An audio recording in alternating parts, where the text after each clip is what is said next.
సాతాను సింహాసనమున్న స్థలములో నీవు కాపురమున్నావని నేనెరుగుదును. మరియు సాతాను కాపురమున్న ఆ స్థలములో నా యందు విశ్వాసి అయ్యుండి నన్ను గూర్చి సాక్షి అయిన అంతిపైనవాడు మీ మధ్యను చంపబడిన దినములలో నీవు నా నామము గట్టిగా చేపట్టి నా యందలి విశ్వాసమును విసర్జింపలేదని నేనెరుగుదును. తెలుసు. 2వ వచనం. సైతాను సింహాసనమున్న స్థలం. సైతానుకు సింహాసనం ఉందా? ఉంది.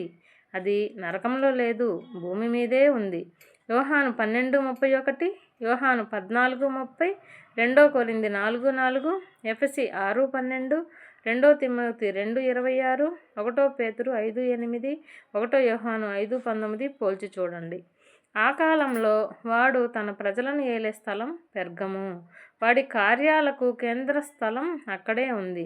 ఇప్పుడు అది ఇంకెక్కడో ఉండాలి. ప్రస్తుతం పెర్గము ఆ రోజుల్లో దానికున్న ప్రాముఖ్యతను కోల్పోయింది. ఆ రోజుల్లో అది రోమ్ చక్రవర్తిని పూజించడానికి ఆ ప్రాంతంలో ఉన్న కేంద్రం.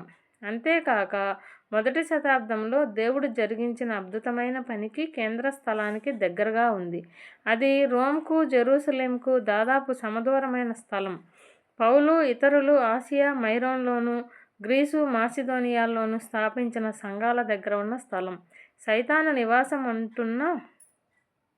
నివాసం ఉంటున్న సైతాను ఏ స్థలాన్ని తన నివాసంగా చేసుకుంటాడో అది ఎలాంటిదై ఉండాలో ఆ మాటకొస్తే వాడి సింహాసనం ఉన్న ఈ లోకం ఎలాంటిదో పెర్గము ప్రజలు విశేషంగా వాడి హృదయపూర్వకమైన స్వాగతం ఇచ్చి ఉండాలి.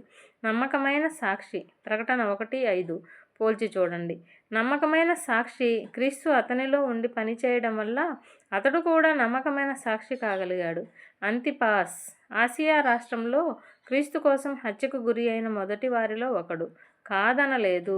యేసుక్రీస్తుని ఎదిరించడానికి, ఆయన ప్రజలను హింసించడానికి కేంద్రమైన ఆ స్థలంలో కూడా వారు ఆయనను వదలక తమ ప్రభువుగా, ముక్తిదాతగా ఒప్పుకుంటూ వచ్చారు. అయినను నేను నీ మీద కొన్ని తప్పిదములు మోపవలసి ఉన్నది. అవేవనగా విగ్రహములకు బలి ఇచ్చిన వాటిని తినునట్లు, జారత్వము చేయునట్లును, ఇజ్రాయేలీలకు ఉరి ఎడ్డుమని బాలాకునకు నేర్పిన బిలాము బోధను అనుసరించువారు నీలో ఉన్నారు. అభ్యంతరాలు. 4వ వచనం. తన ప్రజలలో కనబరిచిన మంచి వాటిని గుర్తించి క్రీస్తు వారిని మొదట మెచ్చుకుంటాడు. ఆ తరువాత వారు తప్పిపోయిన విషయాల గురించి మాట్లాడుతాడు. బిలాము సంఖ్యాశాస్త్రం 22:5, సంఖ్యాశాస్త్రం 25:1-3, సంఖ్య 31:16, 2 పేతురు 2:15, యోధా 1:11, బాలాకు సంఖ్య 22:1-6. ప్రభువు ఈ సంఘంలో ఖండించిన ఈ 2 విషయాలు కొరింథులోని సంఘాన్ని కూడా కష్టపెట్టాయి. 1 కొరింథీ 5:1-2, 1 కొరింథీ 6:9, 1 కొరింథీ 8:1-13 చూడండి.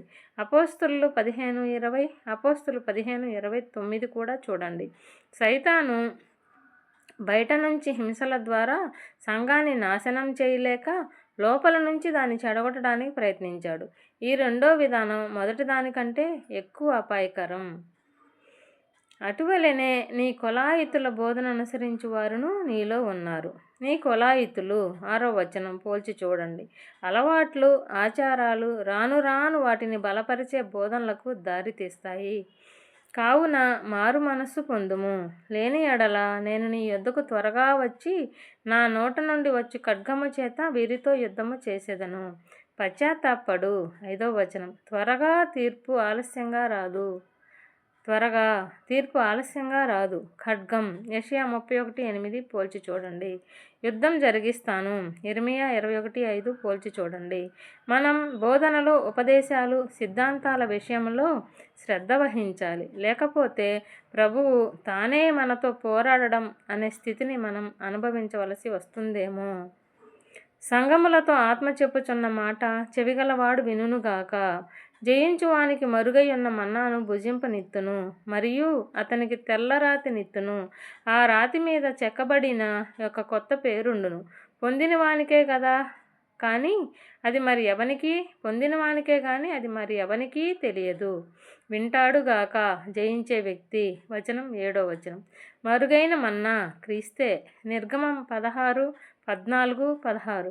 నిర్గమకాండం 16:31, యోహాను 6:35, యోహాను 6:48-51 చూడండి. ఈ లోకం నుంచి మన్నా మరుగై ఉంది, తెల్లని రాయి. ఆ రోజుల్లో కొన్నిసార్లు తెల్లని రాళ్ళు మహోత్సవాలకు టికెట్టుగా వాడబడ్డాయి. ఇక్కడి అర్థం ఇదే కావచ్చు. ఈ తెల్లరాయి గొర్రెపిల్ల పెండ్లి విందుకు, ప్రకటన 19:9, హాజరయ్యే హక్కును సూచించవచ్చు. కొత్త పేరు వ్యక్తులకు క్రీస్తు ఇచ్చిన పేర్లు వారు ఏమై ఉన్నారో దాన్ని సరిగ్గానే సూచిస్తాయి. ఆదికాండం 17:5, ఆదికాండం 32:28 పోల్చి చూడండి. తుయతైరలో ఉన్న సంగపు దూతకు ఇలాగూ వ్రాయుము: అగ్నిజ్వాల వంటి కన్నులను, అపరంజిని పోలిన పాదములను గల దేవుని కుమారుడు చెప్పు సంగతులు ఏవనగా, తుయతైర పెర్గముకు ఆగ్నేయ దిక్కున దాదాపు 70 కిలోమీటర్ల దూరాన ఉన్న పట్టణం. దూత, ప్రకటన 1:20, మంటల్లాంటి కంచులాంటి, ప్రకటన 1:14-15, దేవుని కుమారుడు, మత్తయి 3:17 నోట్ చూడండి. ఈ క్రియలను, నీ ప్రేమను, నీ విశ్వాసమును, నీ పరిచర్యను, నీ సహనమును నేను ఎరుగుదును. నీ మొదటి క్రియల కన్నా నీ కడపటి క్రియలు మరి ఎక్కువైనవని నేను ఎరుగుదును. ప్రేమ, విశ్వాసం, గలతీ 5:6 నోట్.